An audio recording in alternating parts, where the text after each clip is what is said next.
Hey guys, what is up and welcome to my channel. I'm Diablo David D'Souza, and in this week's video I'm going to talk to you about my recent experience with the Panasonic G95.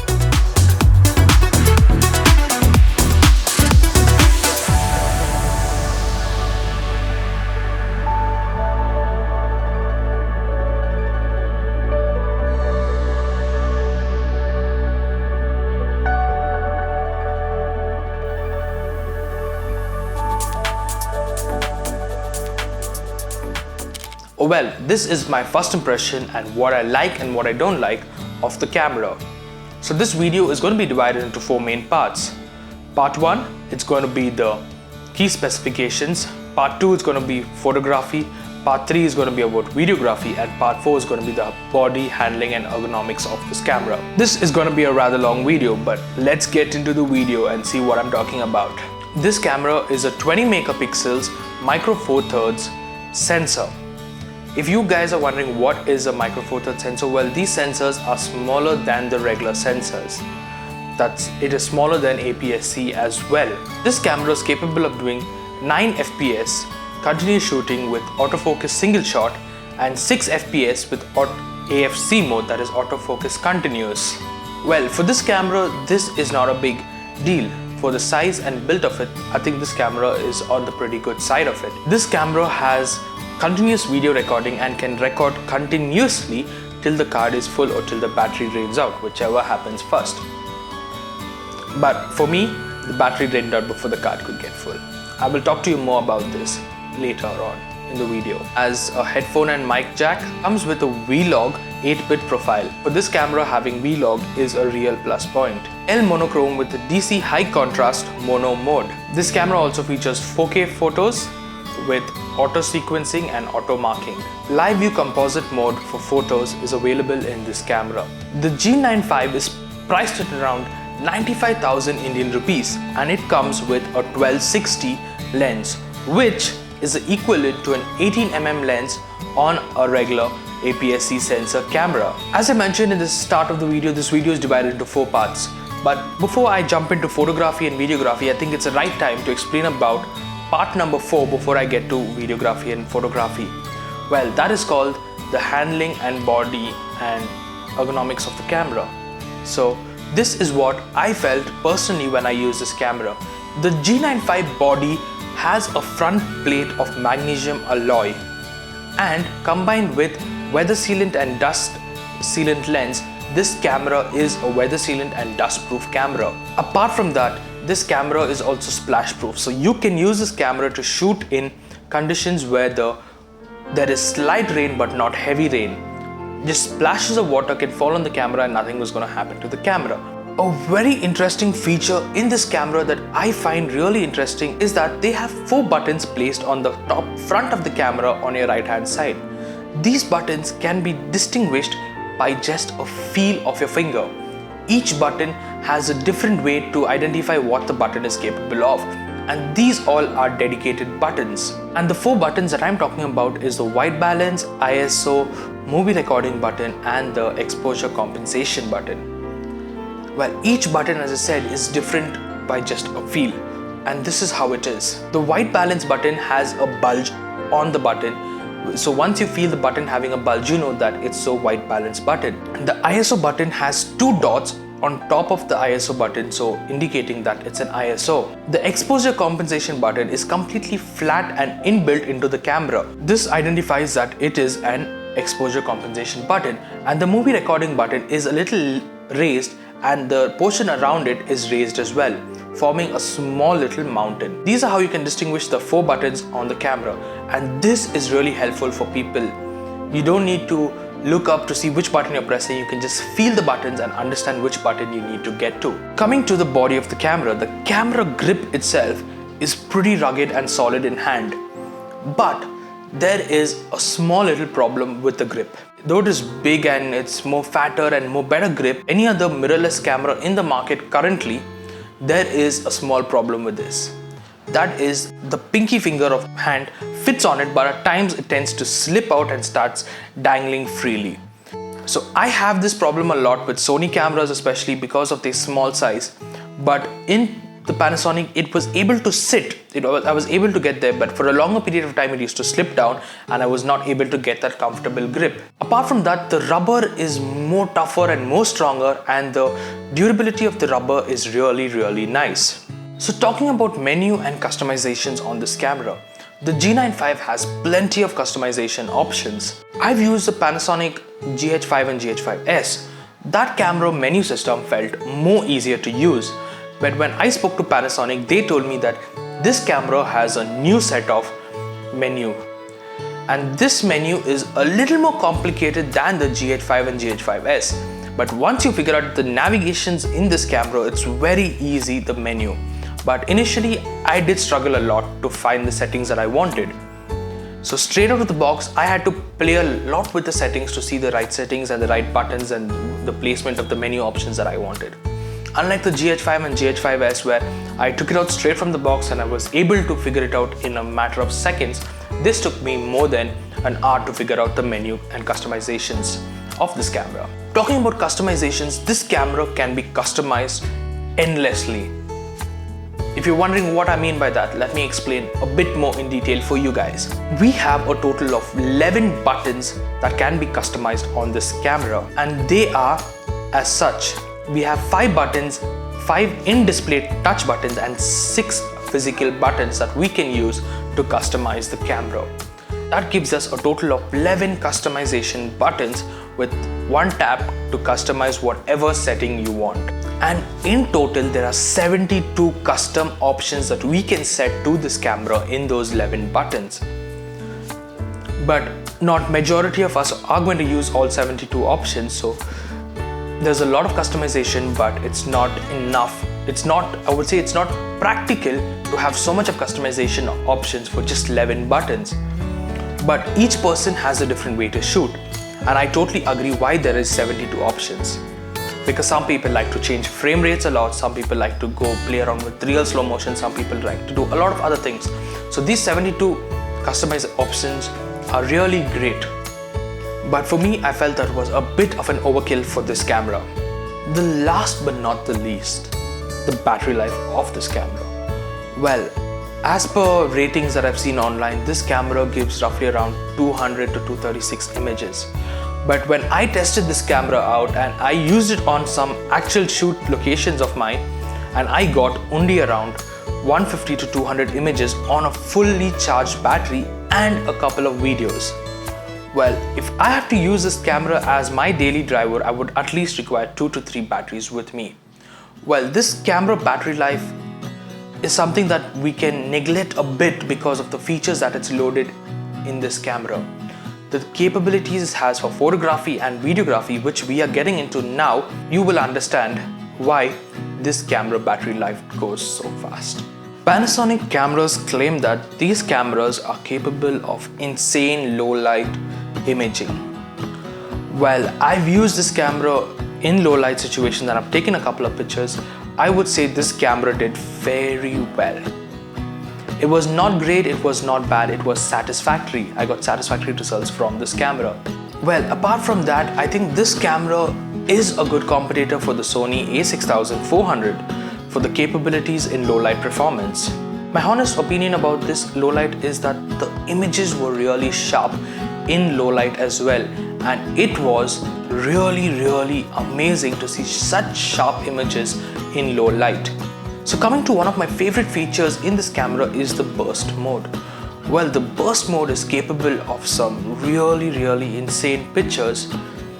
In mechanical shutter, I got around 9 to 10 images with one press of the shutter button. But when I switched this camera to the electronic shutter, I got 35 to 40 images, and if I had a faster card, I'm pretty sure I would have got more. Because of my card could not write so fast, maximum I could get was around 35 to 40 pictures at one press of a shutter button and just holding it down for some time. And this is the main reason why I think the battery life in this camera is a little bit out of proportion for the camera. Coming to autofocus points, this camera has a total of 6 different focusing methods and focusing ways where you can get the perfect shot that you want. The first one is the tracking focus. I did use the tracking focus, but I don't have enough B-roll. I don't have B-rolls to show you of the tracking focus. But I do have B-rolls to talk about the eye and face detection. The eye and face detection focus works very well in a bright lit environment. I used it on a radio shoot of mine, and you can see how well the eye and face detection works in the video below. It was really fast to detect a face and was even more faster to detect an eye in that face and focus only on the eye. It was amazing to work with this camera on field as a small production camera. Apart from that, this camera has 49 focus points that can be mapped to focus anyway in the camera and can be used to focus at any kind of angle or situation or place for a picture. It has pinpoint focus, it has multi-area focus, and it has custom multi, so you can customize the focus points according to your liking. Well, I used only the eye and face detection. I've used the tracking focus and I used the multi-point focus. These 4 focus methods were really helpful for me. Then I didn't need to use anything else because I got the shots that I wanted with these focus points. But the autofocus, to get into autofocus, there's no dedicated button. You would have to customize a button out of the 11 buttons to work as your autofocus button. This is something that I was not comfortable with because you don't have a dedicated focus button, or you don't have a dedicated function option to access it. You would always have to go into the menu, search for the autofocusing methods, and then change it over there. But I'm talking about customization. These are some things that Panasonic shouldn't have as a customization option. It should be as a dedicated button. Instead of having exposure compensation as a dedicated button, I would prefer having the autofocus option as a dedicated button over there. This is my personal opinion again, and again it depends from person to person. This is what I feel would have actually helped the camera way better and be a little more faster and responsive for taking pictures in various situations. So it's time to talk about my area of expertise, that is the video part of this camera. The video mode on this camera has a lot to offer. You have a lot of things happening in the video mode of this camera. So let's break it down and let me explain to you what all this camera is capable of doing in video. So the main feature of this camera is the 4K 30. But while talking about 4K 30, this camera has a crop of 1.25 times, which is a very big crop factor. And for a micro four thirds sensor, this is going to have a very big impact on the on the video quality in low light situations. Well, in low light, there was a significant amount of grains visible in low light at a very low ISO as well. So if I'm not wrong, I think I got grains at almost 1005 or 2000 ISO on this camera, and it was very significant in 4K. But apart from that, 1080p works absolutely fine, and this camera is capable of doing 120 FPS without audio. Well, I've used 180 FPS on the GH5 and GH5S, and the slow motion is absolutely brilliant. But 120 FPS without audio is something that they could have worked on to get a better result. So honestly, on the video side, there's a lot of things that Panasonic could have done way better than this. But the main interesting thing that I feel Panasonic stands out is that the eye and face detection. Well, the eye and face detection in video mode is hats off to Panasonic, is all I can say. I've not seen any camera be so accurate in the focusing system in eye and face detection and pinpoint it in live video recording so that you never lose focus. This is what I'm really happy about with Panasonic video. In the G95, especially in video, this is something that I don't know what to say. I can just go on and on about it, but there's a lot more to cover. But I can say this is a feature that I'm looking forward to in any other camera that I see from now on. So well, I think this brings us to the end of the video. So coming down to conclusions, what I feel from this camera and what I like and what I don't like and how I'm going to rate this camera. So where do I place this camera? Photos and videos, how much I'm going to share it? Well, coming to the conclusion of this camera, photos versus videos. Well, I think this camera is a hybrid camera. When I mean hybrid, it's balanced equally between photos and videos. So if you want it as a daily photo driver, you have this camera for that. And if you want it as a daily vlog camera, you have the camera for this. Talking about vlogging, this camera is an excellent vlog camera as well because of the flip out screen and lightweight, this camera makes it perfect for vloggers, especially daily vloggers like me benefit a lot from it, because we can see ourselves and we can check our framing and check our lighting situations on the go without needing to stop the video and redo the shot in case it goes wrong. Well, coming to the 5-axis image stabilization, this camera is amazing with the 5-axis image stabilization, or not amazing. Let me tell you more about why I'm confused about this. Well, when I was using this camera and I was shooting with this camera, I felt the camera was panning to the left and right while I was walking in a straight line. I'm not going to brag about myself, but I'm pretty good at handheld shots. But I still felt that this camera the frame was panning from left to right. There was a constant swing in the in-body image stabilization. I don't know why it was. I couldn't figure out why this was happening. But when I turned it off and I shot it on a gimbal, the framing was absolutely dead center. But when it was handheld and when we were walking down, the frame constantly kept moving and I couldn't figure out why. But still, I would give this camera a 7-star for the in-body image stabilization. It's because of having such a small camera and having an inbuilt image stabilizer is something really amazing.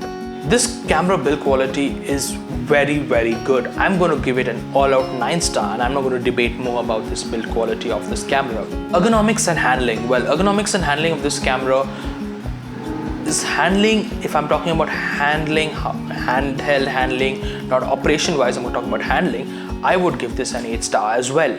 Coming to features, this camera is packed with a lot of features, and in the time that I had, the 1 week time that I had, it was a lot to do, and I did not have enough time to play around with the camera completely and figure out all the features. That shows that how much of things are there in this camera and how much features are there in this camera. I would give this a 9 out of 10 for features, because there is such a lot of features that it takes time for people to know and learn them. So ease of use and operation of this camera. Well, I would give this camera a 6 when you take it out from the box and start using it, because of the little confusing menu system. But once you figure out the menu system, I'm going to give this camera an 8. So once you learn the menu system, it's a perfect camera. But as soon as you take it out from the box and you want to shoot, it's not practically difficult. It is a bit confusing for anyone as soon as you take it out and start playing around with it. But at the end of the day, this is worth for its price. Battery life as a daily driver, it's something that I'm really disappointed with. Using this camera as a daily driver, I would give this camera a 5 for battery life. Battery life is really, really sad in this camera. This is the major drawback that I feel this camera is going to face because of the battery life. Oh, value for money. Well, this camera is a good value for money. It has a lot of cool features in it and it has a lot of things in this, but it is a good value for money. And I would say that I would give this camera a 7 to 8 for the value for money, because it packs a lot of features that the pro level cameras have into a small beginner level or entry level mirrorless camera. Well, I can't exactly justify whether it's a beginner, amateur or an expert camera, because this camera has V-log profile. I do not understand where to place this camera. Whether it's going to be a hobby, it's going to be a professional shoot, or it's going to be in the middle. So that's something that I'm still debating about. What is this camera, in which level or which segment of photographers and cinematographers this camera can fit into. This brings us to the end of the video. My overall rating for this camera is going to be an 8-star out of 10-star rating. I feel this camera has a lot to offer and a lot of drawbacks as well, which my major drawback, as I said and as I keep saying, is the battery life. Well, apart from that, where I would use this camera and why would I use this camera? Well, I would use this camera as a travel companion because it's lightweight and the 1260 lens is a very vast lens. If you do the maths, it comes somewhere between 18 to 105 on an APS-C sensor, and that gives us a lot of range to play with. You can shoot landscapes, you can shoot close-ups, and you can do portraits with this lens. It's capable of a lot. I hope you guys enjoyed this video. Don't forget to like, comment, subscribe and share, and do comment below what your thoughts are. And there is much more interesting videos coming up soon. My YouTube channel, I'm trying to make it a more streamful and more contentful content coming up soon. So I hope you guys enjoy this content. Don't forget to like, comment, subscribe and share, and I will see you again in another video. Until then, peace.